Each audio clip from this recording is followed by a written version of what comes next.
You say hi?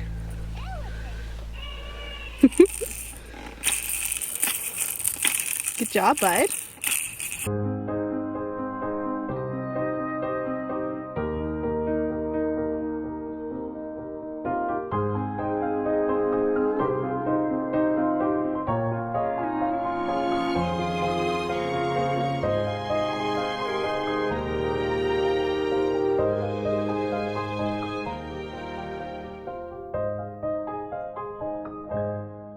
Hi everyone, it's Brittany here from Green Bee Flowers in Strathroy, Ontario, Canada. We are growing in Zone 6A in Southwestern Ontario.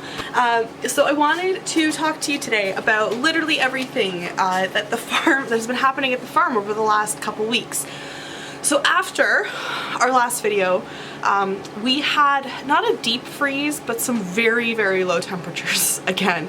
Wasn't quite as enough that we had to like triple layer up as far as frost cloth went, but we definitely did do some extra work to keep our ranunculus safe. So the challenge really through all of that was that the first over half of our ranunculus had gone in the ground back at our last video. So we are growing about 750 ranunculus corms this year. We sourced from both Venort bulbs and also unicorn blooms.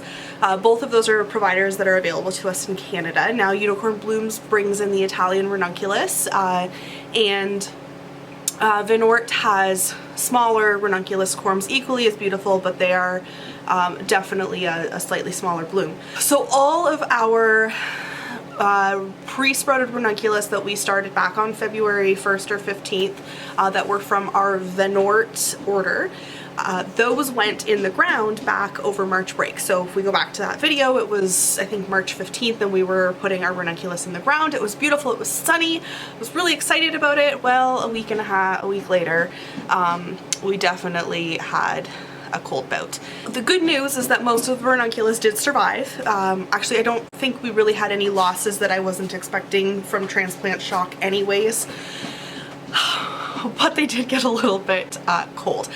So they are behind schedule. I was really hoping that by planting them out when we did, we would have blooms for Easter, which is this upcoming weekend, and unfortunately I don't think we're going to see ranunculus for Easter. We will definitely have them for Mother's Day, which ultimately is more important of the two holidays, but that's just part of farming. So it is definitely a little bit of a challenge this year. The temperatures have been colder overall compared to this time last year, and it has made a difference in our planting schedule. That said, in other news, because it's been cold and because everything has been behind, we have also been dealing with deer, which really shouldn't have surprised us, but here we go, dealing with some deer in our tulip patches. So previous years, the homeowner had been planting garlic in that patch. We put tulips in there this year after having, I think, dahlias and some other stuff planted in there last year. Well, she might have had, anyways. There had been garlic very recently in that patch of ground. So I didn't think that we would see a lot of deer because that garlic stench is very much a part of the soil, and I was hoping that that would be a natural deterrent. Alas, you saw some of the pictures that I put on our community post, and we definitely did have some deer damage. So out to the farm, an former chicken electric fence went around. Now, we don't have it electrified. I don't have a hookup there at the farm in order to make it electric, and the fence sits about 5 feet tall. So deer can definitely jump over that, but it's not a necessity. We did also row cover over top of the tulips, and so there is a plastic mesh tunnel going over with hoops that we had previously purchased from Dubois agricultural source last year or the year before, thinking that we were going to use those for early crops like lettuce. Yeah, turns out they are doing the tulips. So that was kind of a little bit of a fun change. Also, we have hired some new staff members, so I have been working the last couple weeks on training our new staff members. So you will see here, Caitlin, who has joined our team, is planting our bachelor's buttons and nigella. So we got those out at the Green Door Gardens plot beside the tulips this week. She has also been doing some organizing, and she has been seeding a lot of our warm annuals as we are getting things like celosia and cosmos and marigolds and zinnias and all of those very quick sprouting flowers have been going into the soil because we are now 6 weeks out from planting. So it has been a week. We are also packing, oh, dahlias, of course. We are also packing up dahlia orders. Thank you. Oh my goodness, thank you so much for ordering all of the dahlias. There are still dahlias available in our shop to order. We have been working really hard to get those packaged and sent out now that we are hopefully, knock on wood, having some warm enough weather that we can get those sent out across Canada. It's supposed to stay now, I think, above 10 degrees Celsius where we are. I've been packing up the pickup orders, and then by the end of this week most of our orders for shipping should go out, and my goodness, we're sending dahlias all across the country, which is so cool, so thank you for that. Our first anemone blooms are starting to come into the garden on actually our second planting of anemones. So not even our first succession, but our second succession of anemones is the first to bloom. We've also been propagating dahlias like crazy. So I have half a shelf in my seed room right now dedicated to dahlia propagation. We are starting to bump up some of our first shoots. I typically don't plant all of our dahlias out until the last week of May, giving me some extra time to kind of wake up my dahlias. I like to make sure that they have a good 8 weeks between when I pull them from the original tuber to allow them to root before they go into the ground, and sometimes longer. I often will leave them, you know, even up until the end of the first or second week of June before we put them into the ground, just to make sure that they have a good sustainable root system before we plant them in. So that's another thing. We bumped out a lot of our cool spring annuals and our cool biennials out into the greenhouse this week, so we moved out our first and second successions of snapdragons out into the greenhouse. So those would be things like our Potomac series snapdragons and our Costa series snapdragons that we started way back in February. Those have moved out. Some of them look better than others. Some of them we didn't pinch soon enough, and so they're starting to flop, which is just telling me that they really need to go into the ground. So after Easter, we will be planting our first succession of snapdragons out at the Green Door Gardens plot because it is a little bit less windy there than the Old Drive plot. What else? I up-potted delphinium. This week I'm going to be up-potting larkspur, and I'm also going to be evicting more snapdragon seedlings and more feverfew seedlings out into the greenhouse to make room for the like 15 trays of zinnias that I have to start this week, not to mention the asters and everything else. So right now it's a bit of a Tetris game in my seed room, perpetually running out of space, which is not a bad thing. We are also kind of splitting up how we are seeding zinnias this year to probably start less starts of zinnias and actually just direct seed, because many of our direct seeded zinnias last year were just much stronger than our seedling zinnias. And ordered 4 times the amount of zinnias that I did for 2021 because we were selling Benary giant zinnias to our Benary. I argue about this with another flower friend of mine very frequently. I say Benary. The really big zinnias, we were selling those, you know, 10 plus sleeves of those a week out to one of our wholesalers, and they were delivering them to other florists. The other thing that I'm not going to necessarily worry about doing a lot of starts this year is going to be amaranth. A bunch of those. One, they grow really, really quickly.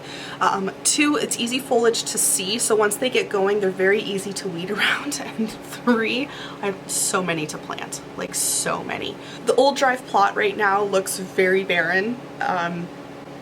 But as the summer gets going, a good chunk of it, like a lot of it, is going to get filled out with sunflowers. I think I've got 5,000 sunflowers, if not more, going in this year with our zinnias, with our amaranth, scabiosa, celosia is all going to be going to that farm this year, and we are going to be growing some of the things that need a little bit more attention at the green door plot. Now that I'm hoping we're kind of out of that winter, we will be starting to do things like drip irrigation and landscape fabric, clean up the greenhouse now that everything in the backyard plot is planted, and also starting to get our rows set up at the farms. Things are going to be going in very soon. I'm so excited because I feel so much more organized this year than I did last year, which very much still felt like I was flying by the seat of my pants, for lack of better terms. This year I have spreadsheets upon spreadsheets going of when seeds are getting started. I'm keeping track of germination, keeping track of the dahlias and kind of which ones are looking good and which ones are not. So that said, I'm going to show you some video footage that we took at the farm this week, kind of explaining what is going to be going in certain places so you guys know what to look forward to with our farming journey for 2022. I'm very excited because we definitely have some really great plans for how we are going to utilize space at both farms, with the addition of another 30 by 70 foot bed at the Green Door Gardens plot. And overall, this year has just given me a lot of hope, I think, and joy going forward. Feeling like I'm so much more prepared for this year is definitely a nice feeling. And knowing that I don't have to retrain all of my staff this year as we move into the season is going to be really great. You'll be seeing Natalie and McKenna as well back at the farm. You might see Heather a little bit. She's going to be more occasional this summer. And then we have added Caitlin, and we've also added a good friend of mine, Jen. So she's going to be helping us out as well. So there's so much exciting stuff going on. I'm really looking forward to taking all of you along on the 2022 harvest and planting season, as I was saying. So I will take you over to the farm now. Okay, so if you've been following along a little bit with, I think, what is the perpetual tulip saga for every single flower farmer that I have seen on YouTube right now, which is Revenge of the Deer. So here, what we did when we first noticed that we were starting to lose a few of our tulips to those pesky little buggers, we put mesh, our hoops, metal hoops on here, and then we added mesh to this, and then we also fenced it. So there's an old electrical chicken wire fence around the whole perimeter of the tulips, but I will say we probably lost between $300 to $500 worth of bulbs, which, I mean, in the long run is actually a very, very minuscule amount of the tulips we planted. So you can probably see through here, like, they took the tops off of a whole bunch of my tulips, but not all of them. So some of these in here, anyway, so some of the tulips underneath the netting are actually starting to get their buds in the center already, so I'm looking forward to when that is done. But all of our tulips here. Oh, and I'm shooting this with my cell phone today because I forgot my camera, so bear with me, the quality's not going to be as excellent as it has always been. What was weird about this as well is that they only went for the tulips with like really green foliage. So we have some Miami sunsets right here. They were into those. Whereas like right beside up here we have some tulips with purple foliage, and We're not interested in those at all. I find that interesting. I didn't know that deer cared. Maybe they can only see green, who knows. But yeah, so the tulips are all starting to come up. We should start to see buds popping out within the next couple weeks. I was hoping to have them ready for Easter, but it looks like we're going to be getting them in time for Mother's Day, and that makes me really excited. Also, you are going to see Caitlin over there on the YouTube channel this summer. She is joining the team. The Green Bee gals are going to be having a blast. Lots of great stuff to show you guys. We're super happy you're following along. We just seeded Nigella and bachelor's buttons just kind of over on the side there. And then as we're kind of prepping these beds, behind me here are going to be our 2 dahlia beds this year. So we're going to be filling both of those up so that we can have even more dahlia tubers ready to go for the 2023 season, because we're already starting to plan ahead. So this year we are adding this lower bed to the farm as well. So we will be planting things like statice and phlox, probably the eucalyptus, and then hopefully the goal at the end of the summer is actually to put a hoop house here so that we can start doing propagation and seed starting and ranunculus growing at Green Door Gardens next year, as well as pushing tulips earlier than we ever have. So we've got some big goals. It is already April. Easter is in like 1 week. So here is kind of the dividing line between this area, which the homeowners still need in order to get their large tractors and combines through for corn harvesting.